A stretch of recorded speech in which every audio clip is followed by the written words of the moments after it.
আসসালামু আলাইকুম আরহামাতুল্লাহ।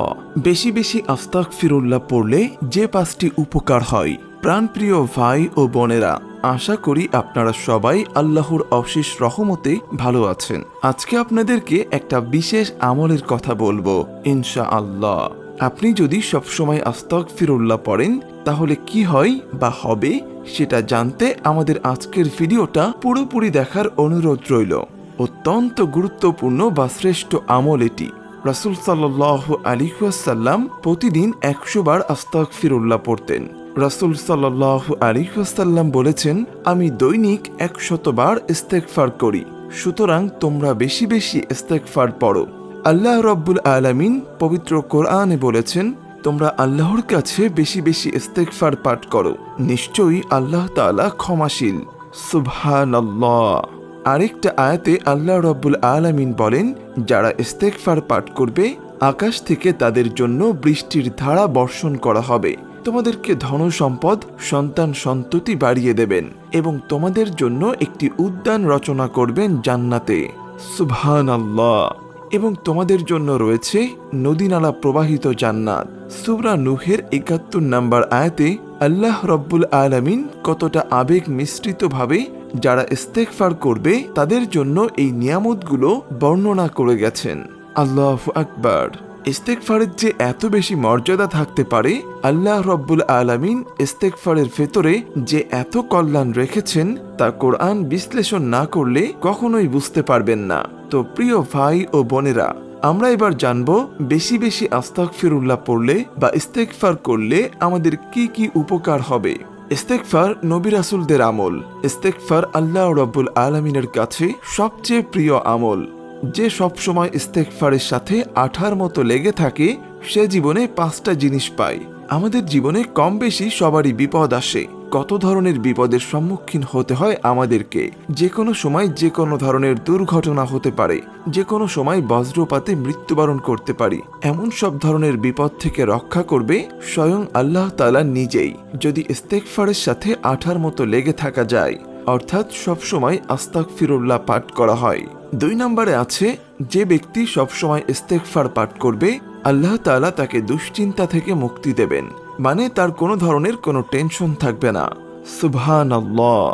বর্তমান সময়ে আমাদের জীবনে টেনশনের শেষ নেই।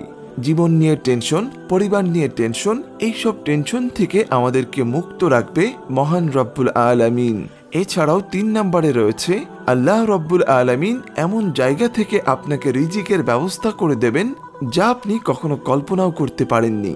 4 নাম্বার, আপনি যতক্ষণ ইস্তেগফারের সাথে আঠার মতো লেগে থাকতে পারবেন ততক্ষণ কোনো শাস্তি আপনার উপর আসবে না। সুবহানাল্লাহ। আর 5 নাম্বার হলো, আল্লাহ তাআলা আপনাকে মুস্তাজাবুদ দাওয়া বানিয়ে দেবেন। মুস্তাজাবুদ দাওয়া মানে এমন ব্যক্তি যে ব্যক্তি দোয়া করা মাত্রই আল্লাহ তাআলা কবুল করে নেন। সুবহানাল্লাহ। এই ইস্তেগফারই সেই ব্যক্তিকে এই ক্ষমতা আল্লাহ রাব্বুল আলামিনের তরফ থেকে পাইয়ে দেবে। আর সে ক্ষমতা যখন সে পেয়ে যাবে তখন সে যে দোয়া করবে আল্লাহ রাব্বুল আলামিন সেটাই কবুল করবেন। প্রিয় ভাই ও বোনেরা, এই ইস্তেগফার পাঠ করলে আল্লাহ রাব্বুল আলামিনের নৈকট্য লাভ করা যায় এবং আল্লাহ রাব্বুল আলামিন তার গুনাহসমূহ মাফ করে দেন। শুধু তাই নয়, আল্লাহ রাব্বুল আলামিন যারা ব্যবসা বাণিজ্য করেন তাদের ব্যবসা বাণিজ্যে অবারিত বরকত দান করেন এবং সমাজে তাদের মান মর্যাদা অনেক বাড়িয়ে দেন। এমন অনেক সময় দেখা গেছে এই এক ইস্তেগফারের জন্য, এই একটি আমলের জন্য মানুষের ইজ্জত সম্মান অনেক উপরে চলে গিয়েছে। শুধু তাই নয়, আল্লাহ রাব্বুল আলামিন তার উপর রহমত ও বরকত নাজিল করেন, তার পরিবারের উপরেও রহমত নাজিল করেন। যাদের সন্তান সন্ততি হয় না তারা ইস্তেগফারের আমল করলে আল্লাহ রাব্বুল আলামিন তাদের সন্তান সন্ততি দান করবেন। যাদের ফসলের ক্ষেতে ফসল হয় না, আয় উপার্জন, চাকরি বাকরি, ব্যবসা বাণিজ্যে সংকট সৃষ্টি হয়েছে, তারাও শুধুমাত্র ইস্তেগফারের আমলের মাধ্যমে আল্লাহ রাব্বুল আলামিনের ভান্ডার থেকে সাহায্য নিতে পারেন। যাদের অন্তরে ময়লা আছে, পরিষ্কার নয়, গুনাহ করতে করতে কালো দাগ পড়তে পড়তে সেটা এখন বিরান ভূমি হয়ে গিয়েছে, নিঃসন্দেহে আস্তাগফিরুল্লাহ পড়ার মাধ্যমে আল্লাহ রাব্বুল আলামিন এই বিরান ভূমিতে নতুন করে ঈমানের চারা গজাবেন।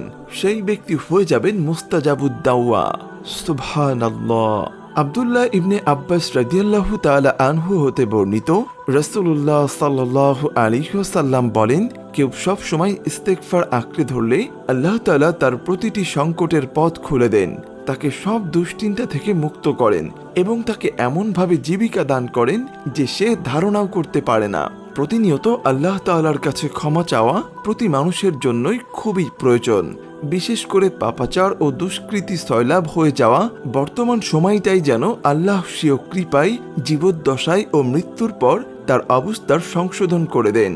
মুসলিম উম্মার জন্য ইস্তেগফার সবসময় খুবই জরুরি, যাতে আল্লাহ তাআলা উম্মতের উপর আপতিত শাস্তি তুলে নেন এবং আগত শাস্তি প্রতিহত করেন। শয়তান যাকে বিভ্রান্ত করেছে, যে কল্যাণ থেকে বিমুখ হয়েছে, শুধু সেই ইস্তেগফার থেকে দূরে থাকে। কোরআন ও হাদিস ইস্তেগফারের ফজিলত বর্ণনায় ভরপুর। আল্লাহ রাব্বুল আলামিন বলেন, কেন তোমরা আল্লাহর কাছে ক্ষমা প্রার্থনা করছো না, যাতে তোমরা অনুগ্রহ ভাজন হতে পারো। আল্লাহ তাআলা আরো বলেন, আর আল্লাহ এমন নন যে যারা তার কাছে ক্ষমা প্রার্থনা করবে তিনি তাদের শাস্তি দেবেন।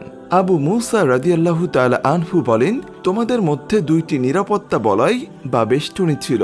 এক, নবী করিম সাল্লাল্লাহু আলাইহি ওয়াসাল্লাম, তিনি তো দুনিয়া ছেড়ে চলে গেছেন। আর দ্বিতীয় যেই বেষ্টনী এখনো অবশিষ্ট আছে, সেটি হচ্ছে ইস্তেগফার তথা আস্তাগফিরুল্লাহ। আল্লাহ রাব্বুল আলামিন এই ইস্তেগফারের যথাযথ মূল্যায়ন করার তৌফিক দান করুন। আমিন।